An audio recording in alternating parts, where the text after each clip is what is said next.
And for some reason which I really can't explain, I have given my sermons titles these days. I don't quite know why. Never used to. This one's called A Tale of Two Cities. And might I say straight off, apologise to Charles Dickens, because I'm not going to talk about London and Paris, but I thought it'd just be a nice opening scene to have a guillotine. So, and that little notice, this is a live Bible class, that was for somewhere else. So you can just ignore that, all right? Okay, the two cities I want to talk about this morning are the cities of Gibbethon and Ramah. And it might surprise you that we're going to go for a travel back into the Old Testament. And I want to have a look and see what lessons we can extract from these two cities and the stories that we're told about them.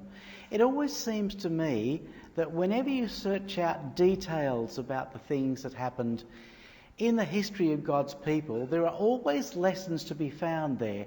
And I'm not certain that they were intended by God. I'm not too sure that God said, well, I'm going to give you details about how the city of Gibbethon was sieged and how it was taken, so that in 3,000 years' time, someone is going to look through and find a message in it. I don't think that's the way it works. I think these are just histories. I think they're accurate histories, but they are just histories. And just like if you're reading the history of Julius Caesar, the fact is that you can work your way through these and find what people were thinking and find what people's motives were, what actions they took, and draw some lessons out of them. So the first one I think will probably seem fairly benign, and it comes out of the first book of Kings. And I'm allowed to turn around, they tell me, because this little thing is still recording. And it says that Nadab, the son of Jeroboam, began to reign over Israel in the second year of Asa, king of Judah, and he reigned over Israel for 2 years. He did that which was evil in the sight of the Lord, walked in the ways of his father, and in his sin which he made Israel to sin. Now Baasha, the son of Ahijah, son of the house of Issachar, conspired against him, and Baasha struck him down at Gibbethon, which belonged to the Philistines, for Nadab and all Israel was laying siege to Gibbethon. And you wouldn't think that there was much of a message in that little verse, but it's actually telling you something about what was happening in Israel and why it was happening. This city of Gibbethon, it was not a Philistine city, it was a city of Dan. And the question is, why were they laying siege to a city which they should have owned in the first place? Why was it that this city, which should have been a Danite city, was now in the hands of Philistines? You can look there in Joshua 21 and verse 20 and 23, and that will tell you that this was a part of the allotment given to Dan. And maybe if we have a look on the map, you can see where it is. That red arrow is pointing to where Gibbethon was.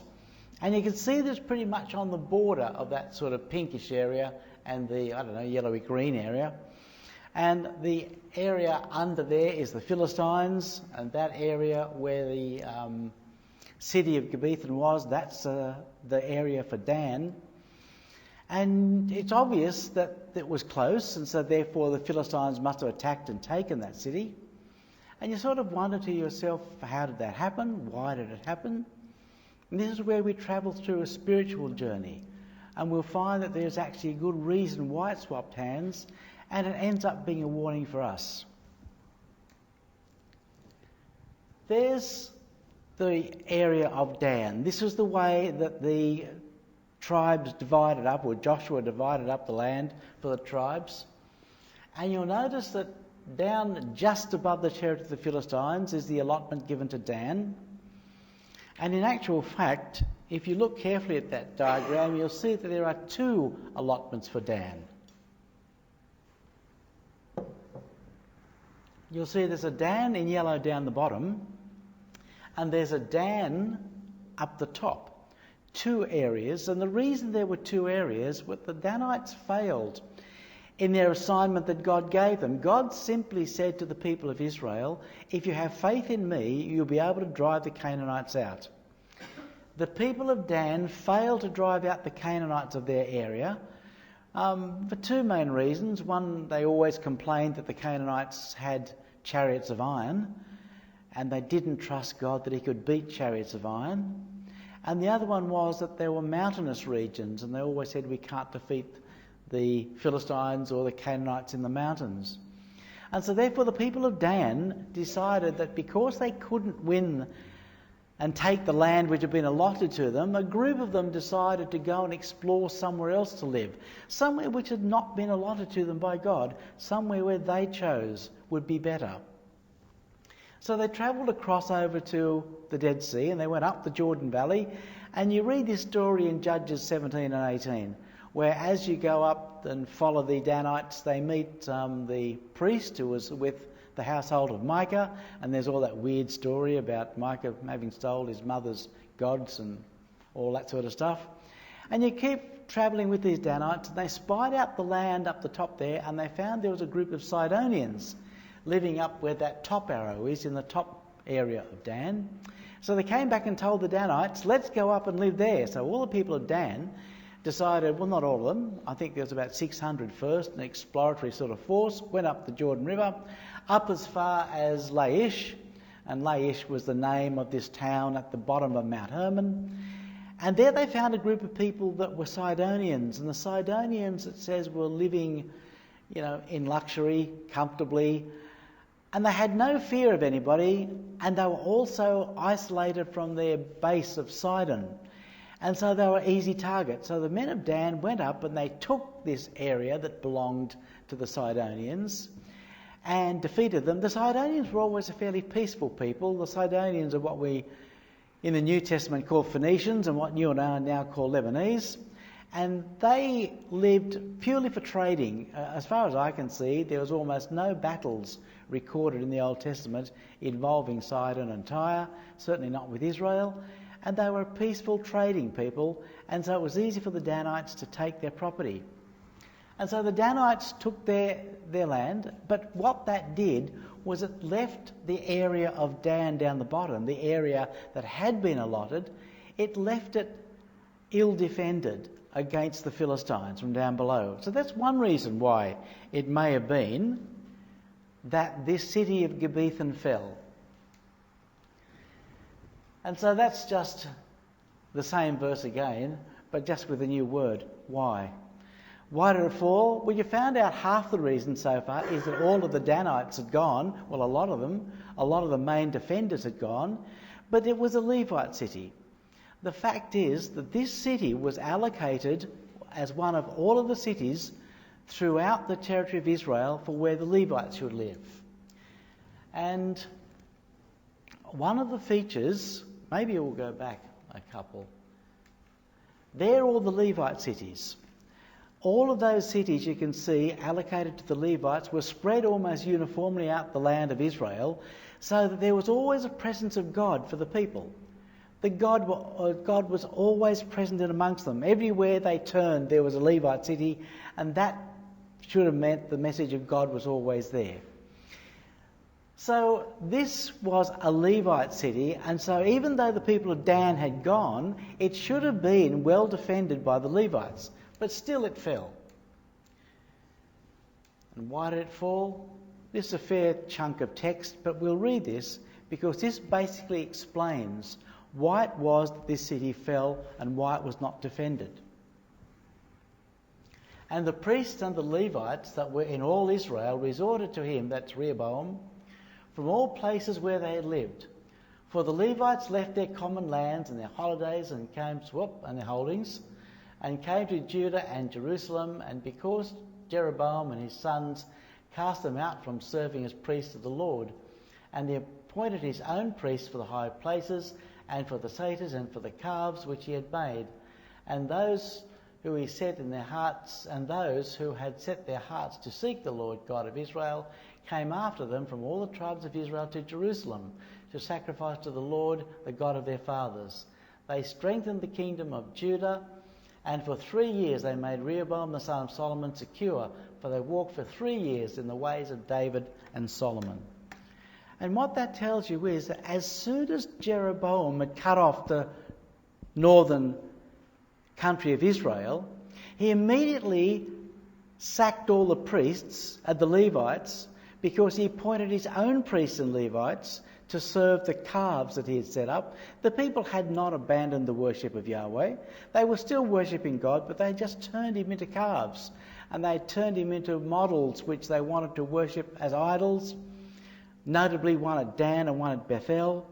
And they had deliberately separated all of the priests and the Levites out. So what did they do? All the priests and the Levites, whose hearts were still with the Lord, and all other people whose hearts were with the Lord, said, well, there's only one place that we can go to worship God, and that's down in Judah, where the temple at Jerusalem is. So all of the people left. Not all of the people whose heart was with the Lord left. And certainly the Levite cities were abandoned, because all of the Levites had been cut off from serving the Lord. So they all got up and they went down into Judah, and they made Judah strong. And when they did that, they left cities like Gibbethon undefended, because suddenly there was no one there. All the priests and the Levites had gone. So not only was it undefended by the people of Dan because they had gone, it was undefended by the Levites because they had gone as well. And that's where the first lesson lies. There's a divided kingdom, and you can see that that's where the people drifted down. They came down from the top down to the bottom. And you say to yourself, well, what does that teach you? It teaches you that if you have something that belongs to God which suddenly becomes abandoned, it won't stay abandoned for long. Nature has a habit of filling empty spaces. It just happens. Have you ever seen pictures of Detroit after the global financial crisis? Not all of it, bits of it. The bits that were absolutely decimated by the consequences of that recession that they had. And all the people abandoned it. Did it stay abandoned? No, it got filled up with raccoons. There were raccoons running up and down the streets, up and down the buildings. It got filled. Nothing stays empty. So here you've got this city that was once full of God, and now suddenly it's emptied. And what are the Philistines going to do? They're going to take over. And that's a beautiful analogy of your life. Because if you don't fill it with God, that's what's going to happen. Here's a strange parable that Jesus told. I'm not sure that I understand it fully, but at some level we'll give it a go. When an evil spirit goes out of a person, it travels over dry country looking for a place to rest. If it can't find one, it says to itself, I'll go back to my house. So it goes back and finds a house all clean and fixed up. Then it goes out and brings in 7 other spirits, even worse than itself, and they come and live there. So when it's all over, that person is worse shape than at the beginning. And what this is basically saying is, as I said, at a simple level, the demon that Jesus cast out, and this was when Jesus was casting out demons, and they were saying you cast them out in the name of Beelzebub, the prince of the demons. He was saying the demon represents all of that which is human frailty and sickness and sin and rebellion. Everything that represents anti-God is represented by this demon that causes all of our problems on earth ever since Eden. When it gets cast out, the mind of the person whose demon was taken is now free. It's empty. And if that demon goes out, walks around, gets 7 friends and decides to come back, if he finds that mind still empty and that mind a good place to move into again, he'll come back with his friends and it'll end up worse than it was at the start. What should have the demon found when he came back? What should he find? He should have found it full.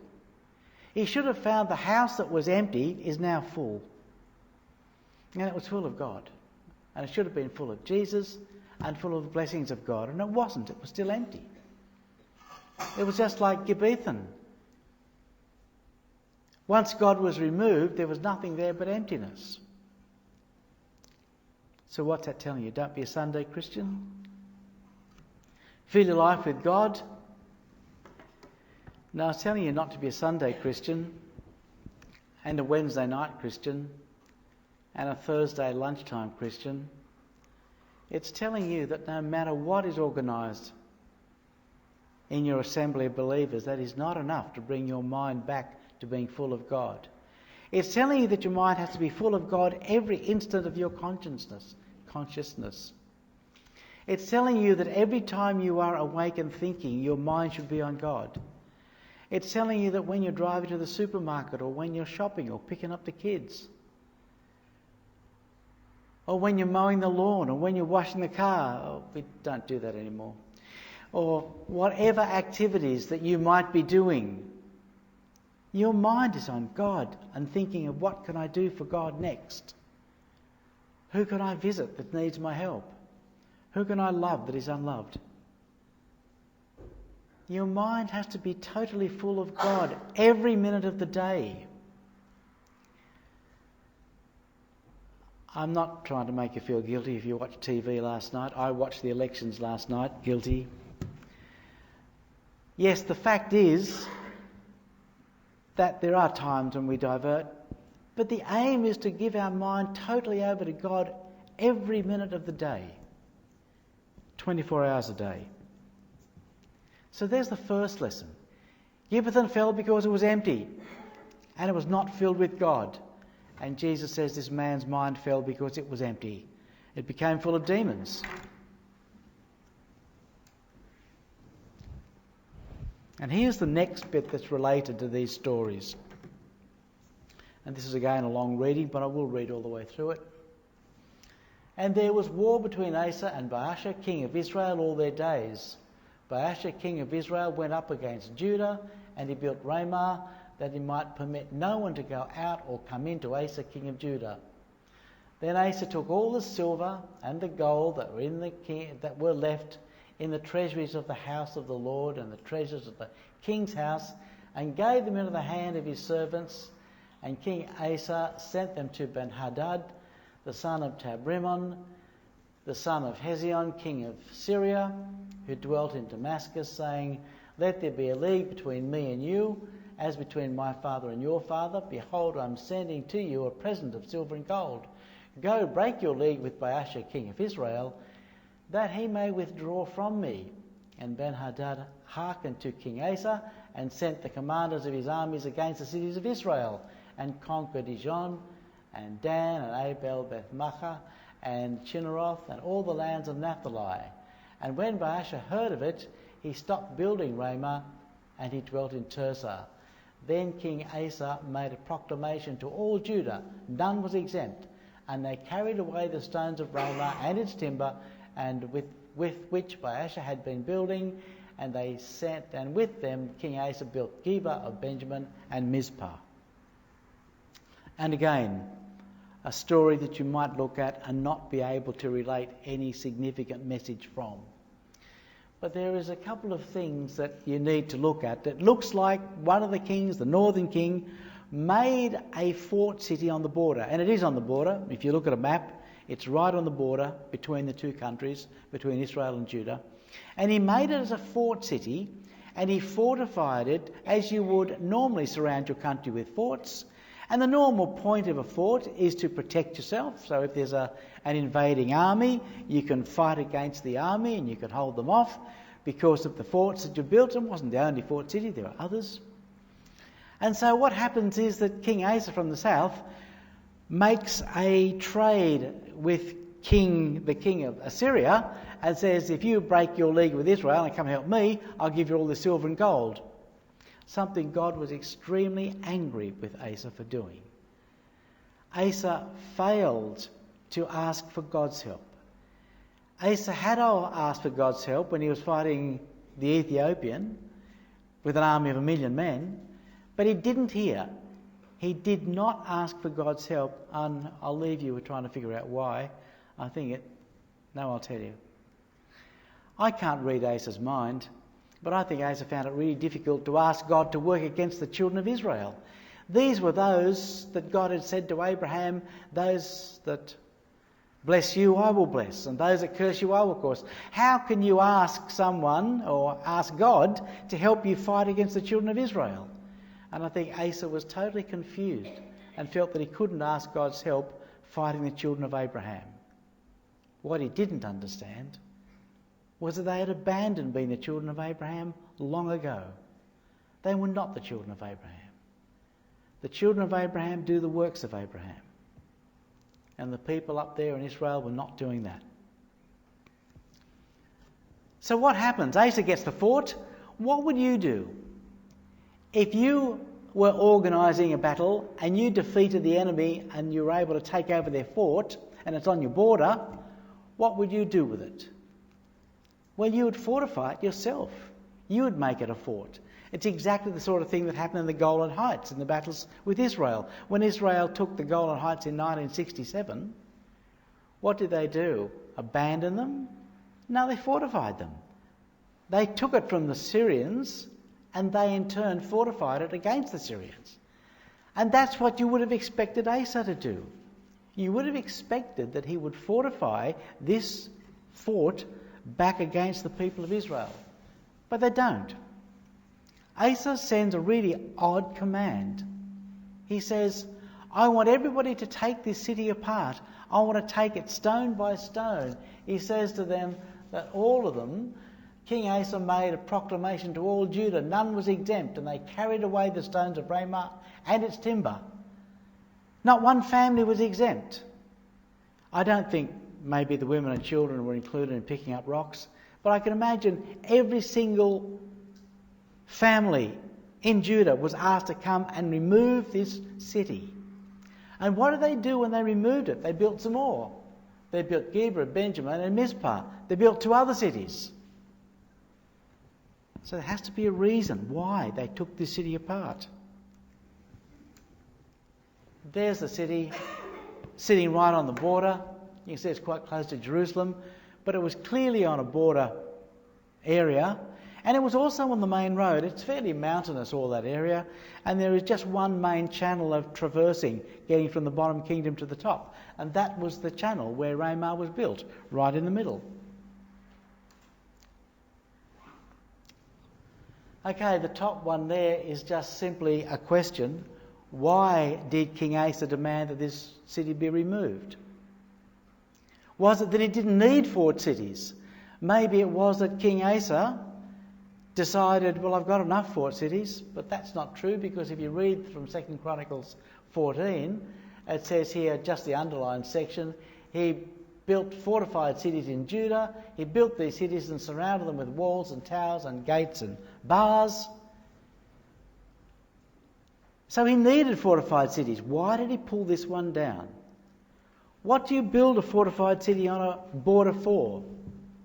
Well, you build it to stop soldiers coming down, you build it as protection, and you might build it as a siege city. If you have a garrisoned fort, you might be able to stop goods coming in and going out, but it's pretty obvious from the position that's not going to be a siege city because there is so much other area open. So what was so evil about that city? What was there that made Asa say he's going to remove it? It was not built to stop armies coming down. That building of Ramah was built to stop people coming down. It was there to stop the flood of the Levites and the believers in the Lord from coming from the northern kingdom down to the southern kingdom. It was a city that was built to separate men from God. That's why it was there. And that's why Asa said, I want you to take every stone of this city and remove it. I want you to open and make straight in the wilderness the path of the Lord. That's why it went. And that's why he took that city apart. And that's why he commanded every family in Judah, every family, to come and take a rock and move it away. Open it up. Let everybody come to God.